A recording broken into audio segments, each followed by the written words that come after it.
Hello, everybody. Welcome back to another episode of the Boom Boom Room with Whispers Across America. Whispers. Whisper. Oh man, that was a strong one. It wasn't weak. I understand you've been busy this week, but that's passable. Well, the audience will understand. Yes. I need to change, I need a little bit of change up here and there. Yeah. Very, keep it interesting. Keep it interesting. How you been, Ted? I've been busy. Working, and trying to avoid Bigfoot and hugging Molly and all them crazy ghosts. But so, man, all And, the crazies, man, you've had in your head in the last month or so.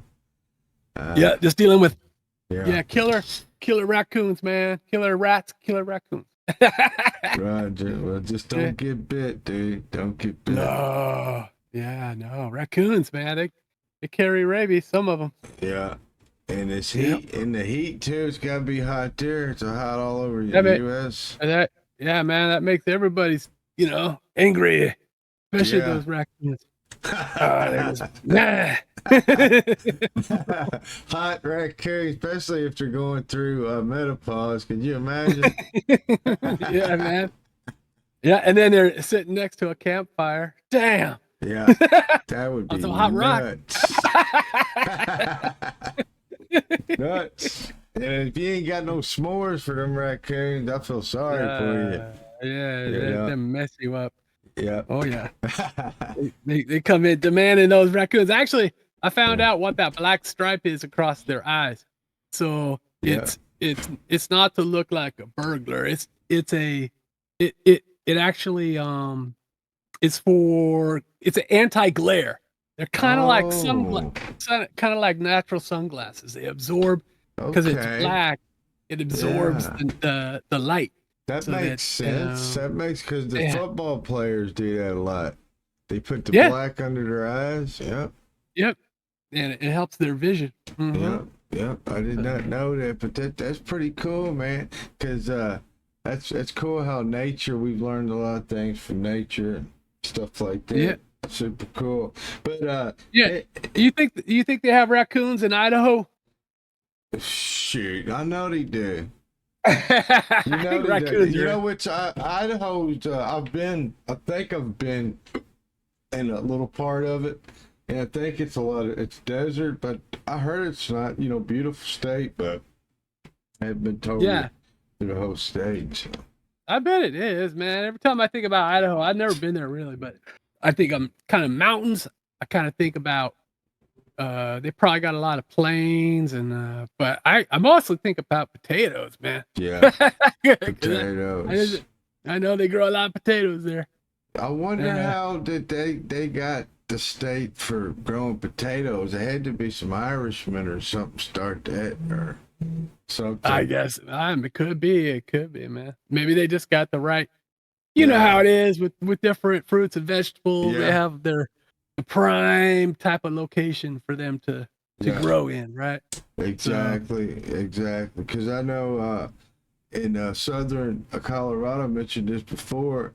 It was one of the big. I say it was either the biggest or one of the biggest onion factories in the United States. I done some paint work for in the early 2000s, and the guy was super nice. He was like, I got the job. He wrote me a check. And he said, I got to go check on this other field. And he had his own helicopter. He walked out there, got in his helicopter, and flew away.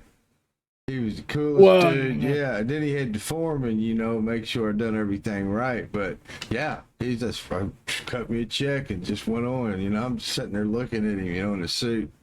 And I've dealt with a couple dudes like that. Another quick story. I was working for an old guy. Actually, I got to work from his foreman in North Texas, out of Bowie, Texas. It's probably been about 15 years ago. No, actually, it was 22 years ago with my daughter. Anyway, long story short, I had to go pick some checks up. It was downtown Dallas.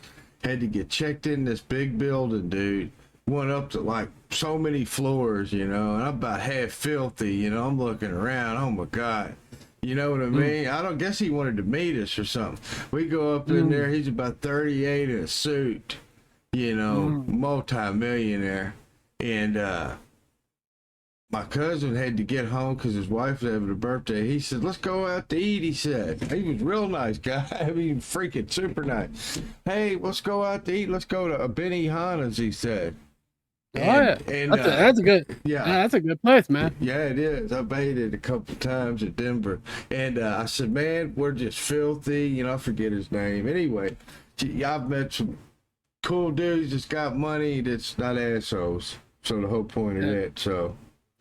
That's pretty cool, man. I mean, Benihana, they get tricky with those knives. They toss them around, juggle them. Yeah. Chop, chop, chop, chop, chop. You know, it's like they got ninja. They got ninja samurais working there. Could you imagine like an overheated raccoon with knife working at Benihana's? That would be freaking crazy. Yeah, dude. Nah, it'd have to be Rocket the raccoon. Yeah. But anyway. So Idaho. Yeah, let me get started on it. I'll talk all day about the raccoons. But yeah, Idaho. We're gonna do Idaho. Idaho or you? Oh. I just got that. Good one, Ted. Good one. We got this one. Oh wait, yeah. So this one's not the Phantom of the Opera. No. This one is titled "The Phantom of the Old Idaho Penitentiary." Yeah. And then, so this one goes: tucked away in the heart of Boise lies the old Idaho State Penitentiary, a stone fortress that held some of the most dangerous criminals of the Old West from 1872 to 1973. But long after its doors were closed, something or someone remained. Visitors and guards have long reported unexplained cold spots, whispers in the empty cell blocks, and doors and doors that slam shut on their own. But the most chilling tale is of Ray Snowden, Idaho's very own Jack the Ripper. In 1956, Ray Snowden was convicted of brutally murdering a woman in Garden City. Ray confessed to killing her with a pocket knife, slashing her dozens of times. He was hanged in Five House, the prison's maximum security block. And he reportedly died a slow, agonizing death when the gallows malfunctioned. Ever since then, Five House has been a hotspot for paranormal activity. Visitors say they hear choking sounds, footsteps pacing the gallows, and even muffled screams late at night. Some have seen a shadowy figure hanging by the neck, swaying slowly in midair, only to vanish when approached. Staff claims Snowden's restless spirit is trapped there, replaying the moment of his death forever. No one stays in Five House alone anymore. And when the prison tours end and the sun sets behind the sandstone walls, the air gets colder and the silence heavier, as if someone or something is watching from the shadows. Man. The old Idaho State Penitentiary. Dude, could you imagine? I was thinking about that. You don't hear about a lot of cowboy stuff going, stories from Idaho, but I'm sure there is, because a lot of them was going the Oregon Trail and probably going through there. And even if it wasn't the Oregon Trail going through there, shit. That was on the way to California, you know? Oh yeah. Oh yeah. And Ray Snowden. Isn't that like the dude that was the whistleblower? Oh, that was different Snowden. Yeah.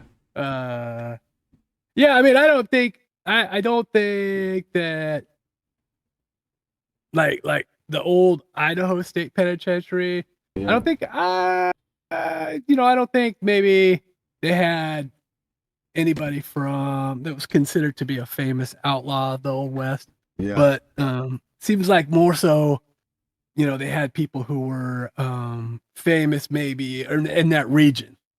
Yeah. More so than like Billy, like they didn't have Billy the Kid or anything like that. Yeah, they didn't have old Billy the Kid at all.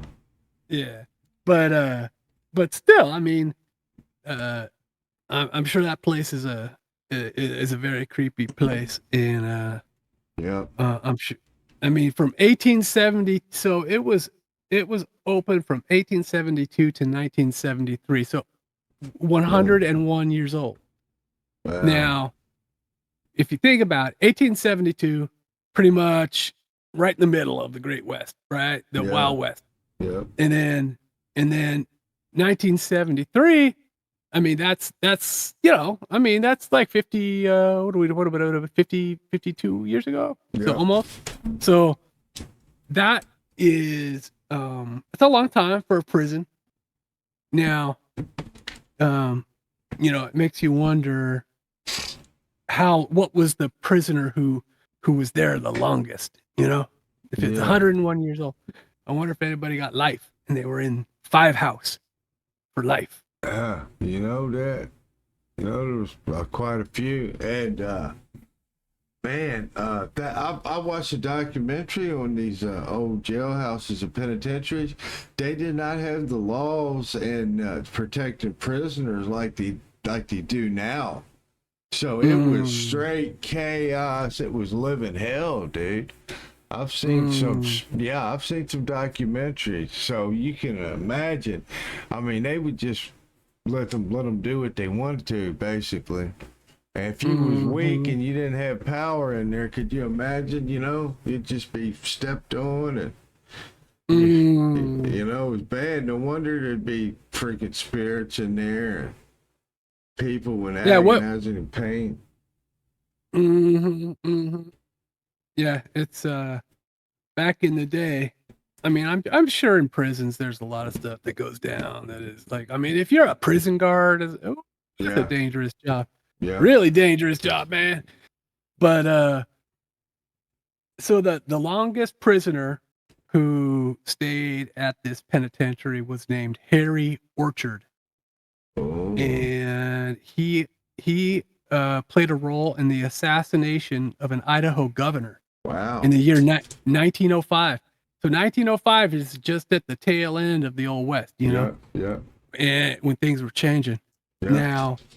Now, Orchard, he was in prison there for 50, almost 50 years. Yeah. Almost 50 years. Wow. So that's a long time. That's a lifetime, dude.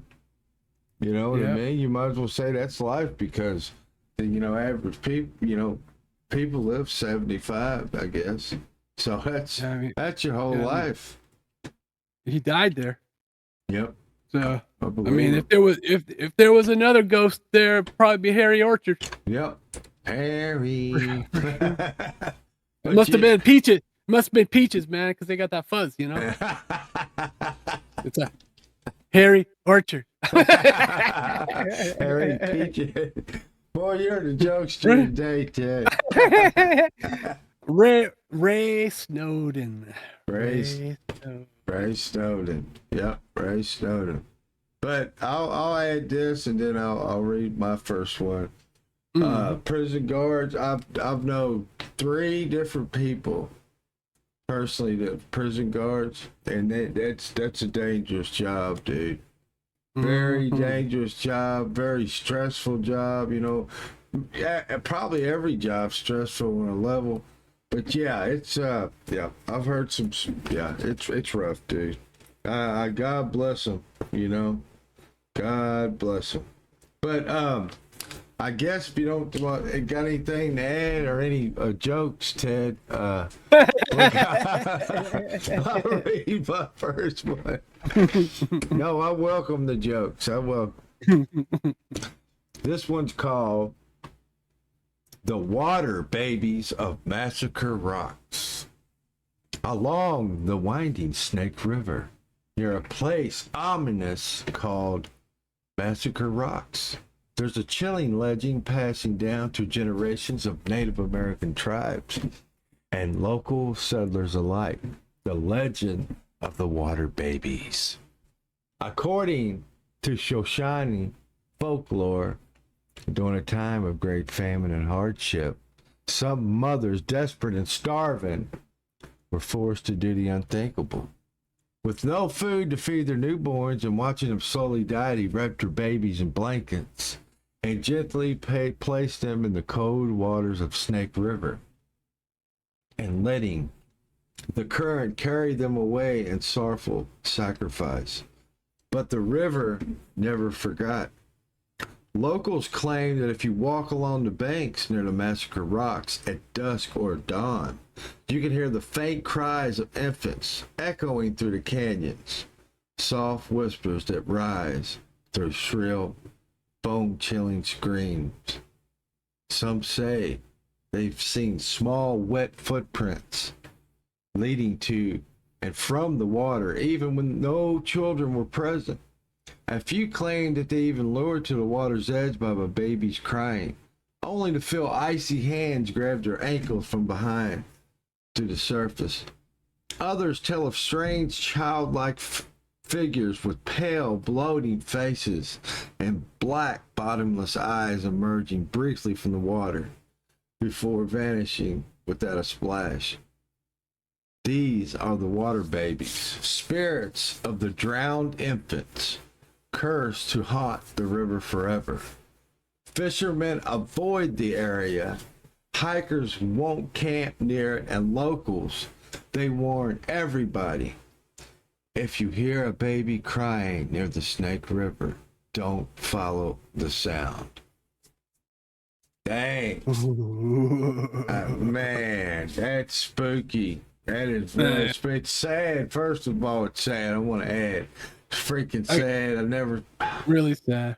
Well, you know, I could never. That would be a sorry ass mother. I'm sorry, dude.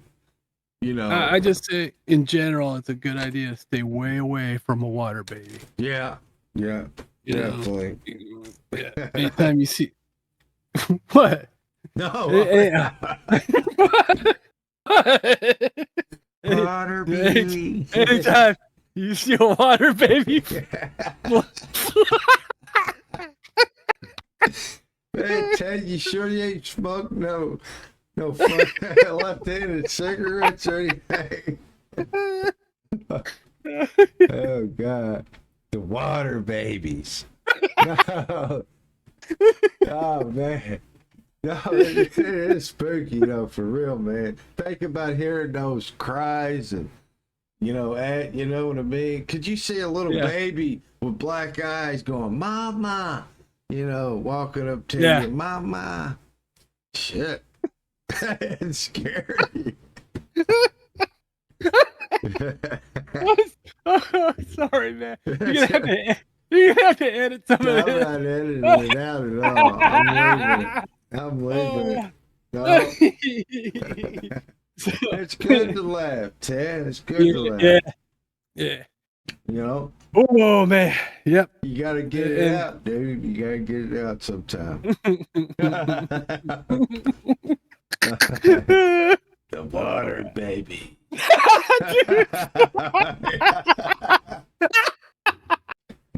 Dude. Oh, God. I promise you I'm not editing, so you better quit laughing. I'm trying, dude. Okay, I won't say it no more, okay? We better move on. You want to move All on? right. Move on to the next one then. Ah. Why don't you read yours, Ted? All right. All right. Oh God. All right. We'll read yours. Oh, What's the this name? next one. This next story. Spooky folklore from the state of Idaho is called The Skin Eater of the Owyhee Desert. Water babies. I had to do it one more time. I had to do it one time, all right? Oh God! I had to do it one Oh time. God! Ooh-wee. All right. All right, I promise I won't mess with you no more. I know your jaw hurts and your stomach, so yeah. all right. In the barren stretches of the Owyhee Desert, where the land is cracked and lifeless, and the wind howls like something in pain, there's a legend too horrifying for most locals to talk about. The tale of the Skin Eater. Centuries ago, a shunned shaman from the Bannock tribe was exiled for using forbidden rituals. Obsessed with immortality, the shaman began flaying animals alive, believing their skins held power. But this wasn't enough. Soon, he turned to humans. The shaman would drug travelers, remove their skin while they still breathed, and sew the pieces onto himself, creating a grotesque patchwork of stolen flesh. He believed each new layer made him stronger and harder to kill. Eventually, his tribe tracked him down and burned him alive, burying the ashes deep in the desert. But something wrong was left behind. Over the years, campers and ranchers near the Owyhee Valley began disappearing. Their tents would be found shredded open, soaked in blood, but their bodies were missing all skin, stripped completely clean. No bones, no guts, just red glistening meat. Survivors, if there were any, described a tall, stitched together figure lurking just beyond the firelight, breathing in ragged gasps through a face that looks like it was torn from a dozen different people. They say it mimics voices. Your voice, your loved ones, whispering your name to lure you out. They call it the Skin Eater. A creature that still walks the Owyhee under the light of the moon, hunting for fresh flesh to sew on to its rotting frame. If you camp out there and hear rustling at night, don't unzip your tent, because if you do, the last thing you'll feel is your skin being peeled 1 inch at a time. Hey, that is effing creepy, man. That is scary. Dang. Woo. Right. Man, I need that scary one. Woo. Yeah. Give me back that. Damn. No, that's that is one. I mean, because that one to me, like, even sounds kind of like along the lines of a skinwalker. Yeah. But when I picture this in my mind, it's almost like kind of like a Frankenstein looking person. Yeah. You know. Yeah, need some interesting pics. I'll be on the, damn, dude. Cause you know, a lot of different tribes work animals, and they believe when you eat flesh and stuff, you know, you get power, and and it makes you what's youth? It gives you youth and stuff like that. So, man, but. What was he just wearing? Skin bodies? Is that basically what he was doing, or? Yeah, like he started with animals, and he was making a skin suit. Like, well, that's kind of like the Buffalo Bill, Texas Chainsaw Massacre, with Leatherface, right? Yeah. And Buffalo or Bill and Silence oh, of the Buffalo Lambs. Bill, for Yeah, Silence of the Lambs. yeah. Yeah. Dude, Mm-hmm. hell of a movie. Hell of a movie. I I watch think, it all the time. and then like in modern, you know, modern days, that Ed Gein, you know, Yeah. he That he dude put was creepy. and of course, like there's stories of the Nazis using human skin too for Yeah. various things, you know. So that's about as evil as it gets, you know. Yeah, Woo. it is. I think it's super. First of all, it's evil, you know, to kill an animal if you don't have a just cause, that's evil. But then when you start killing human beings just to kill them, you know, for stupid reasons, that's straight up evil, man. And yeah, I don't understand a lot of that. I guess I do in a way, but yeah, people are creepy, man. You know, not getting on a rabbit trail here, but there's a lot of stuff that I do want to cover on this channel, and like Ed Gein would be one of them. I could talk about that dude all day, but yeah, this is it's some creepy shit, just straight up. You know. Yeah. And again, you know, hearing some of these Native American tales where, like, honestly, I didn't know they had such spooky tales in their folklore. You know, they got some just like Western, you know, culture. We have the angels and the demons, man. They actually had like evil entities too. Well, they were here, dude. They were always here before we came over. So they dealt with a lot of shit.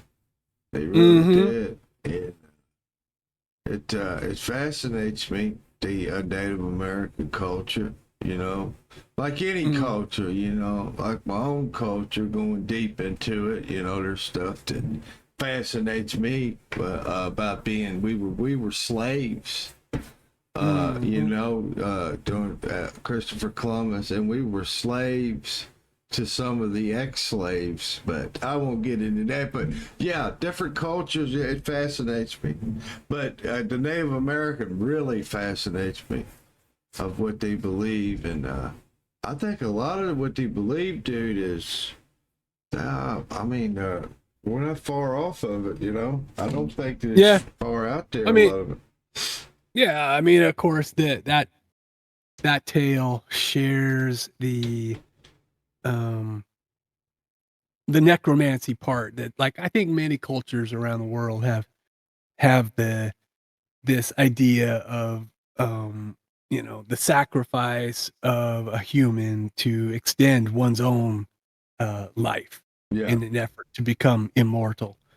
And the you know, so it's interesting to see how that's expressed in the Native American folklore, in that, especially in that it, you know, they would make clothing of the skin, as if that transferred the life essence to themselves, you know, somehow incorporated that into their body. And but woo-wee. Yeah, that's a definitely scary one. Yeah, that's some spooky stuff, man. Thinking about it, it's freaking, it's crazy. But if you don't have anything to add, Ted, I'll read my last one here, if you're ready. All right. Yep. The Blood Butcher of Silver City. The Silver City, Idaho. Once a booming mining town in the late 1800s, is now a ghost town, preserved in eerie silence. But among its crumbling buildings and empty streets, whispers of forgotten horror still linger. The tale of the Blood Butcher. In 1870s, a miner named Thomas Greaves went mad with the cave and trapped him and 4 others underground for days. When rescuers finally dug them out, only Thomas was still alive, and he was covered in blood. At first, folks believed he just survived a horrific ordeal, but when the bodies were recovered, something far more sinister was uncovered.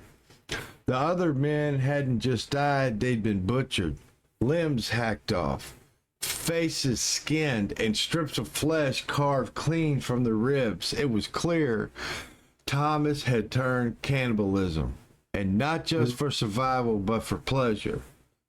Thomas was arrested, but before he could be hanged, he chewed through his own tongue and bled to death in his cell, laughing the whole time.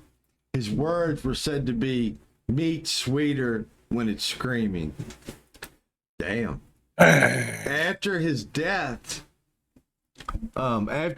strange things began happening in Silver City. People go missing only for pieces of them to be found days later. A severed hand nailed to a church door. A skinless face left on a bar counter, teeth scattered like dice across a dusty street. Locals swore they saw a man soaked in blood dragging a pickaxe through the night, his jaw unhinged, tongue missing, his eyes glowing red. Miners refused to work underground alone. Eventually the town died off, but the blood butcher never left. Locals swore they saw a man soaked in blood. Oh, I didn't read that. Even now, ghost hunters say if you spend the night in Silver City, you might hear wet, tearing sounds in the dark or waking up to bloody handprints smeared on the walls. Some don't wake up at all. Man, that is freaking creepy, man. Bit his own tongue, dude. Blood out. Damn. Man. Yeah. That dude, I mean, it would kind of drive you crazy, man. Yeah. Like if you got in on one of those, you were a miner and you got caught in one of them collapsed mines. Yeah. Well, yeah, dude. First of all, I'm claustrophobic. You know, I would just have, I would probably go on a heart attack straight up. You know? Yeah. I mean, because if you think that's it, you know, it's kind of like, yeah. How long is it going to take them? Especially back in the day when they didn't have, you know, they didn't have power equipment. You know, how long is it going to take for them to dig out the collapsed mine, right? Yeah. And how much oxygen is left? How much? God, man. How much food is left? Yeah. And so that dude. I couldn't imagine the horror, though. I mean, you had to be insane in the first place for your mind to snap. Because the mind's a fragile thing, you know, and I think some people that, you know, more have some kind of chemical imbalance, you know, and it's more easier for the mind to snap. But I guess he thought that he was, maybe always had that desire and stuff to eat flesh, and he just seen the opportunity, you know. It could be. Yeah, he had that idea somewhere planted in his brain. Yeah, or he didn't like them or something, you know. Yeah, or he just liked them a little bit too much, man. When he looked at when he looked at it, he saw carrots, roasted carrots and potatoes.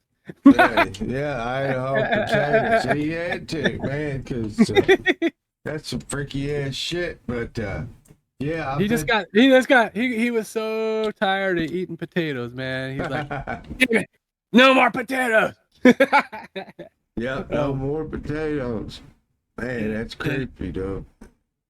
Yeah, I mean, it's a certain type of person who's gonna get into a hole going so deep down in the ground where, you know, like you're looking, can you imagine just being down there looking for these veins of metal glinting in the torchlight?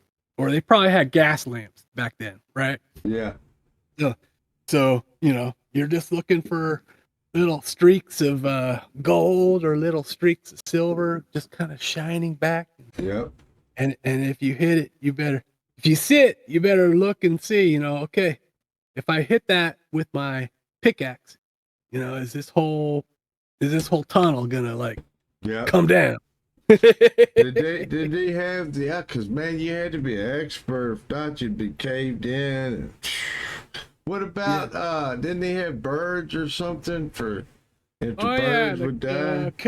Yeah, the canary in the coal mine. Yep. Yep, they would. That's just to judge the level of oxygen, right? Because it like, I mean, it's entirely possible. Like if you go deep enough in a cave or a hole, that there could be patches of gas from just natural gas from the earth that where there's not enough oxygen for breathing. Yeah. So it'd be perfectly invisible to someone going down in there, and then you know, you wouldn't even realize it probably. You'd probably, No. it'd be like nighty night, and that's it. Man, But that'd be it, Silver wouldn't it? Silver City, man. I guess Silver City is close to the Owyhee Desert. So Okay. the Blood Butcher and the Skin Eater kind of from the same region. But Silver City, man, that's a ghost town now, but that was a big gold town, mining town, gold and silver. Okay. Back in the 1800s and stuff. Gotcha. So Gotcha. I'm sure that one. I'm sure that town saw its fair share of Wild West stuff too. Yeah. And, You know what they really back then though? You know what they really had to watch out for in a town like that? the hot raccoons. No. The water babies. I knew what I was gonna say. You knew what I was gonna say. Man, if you see a water baby floating your way, you better swim away. Swim away fast. Swim away fast. Yeah. Dude, I ain't lying though. That is creepy. I mean, shit. I think one of those water baby mamas came to the local water park too, man. If you see a baby with floaties on, floating your way. Water babies. The water baby.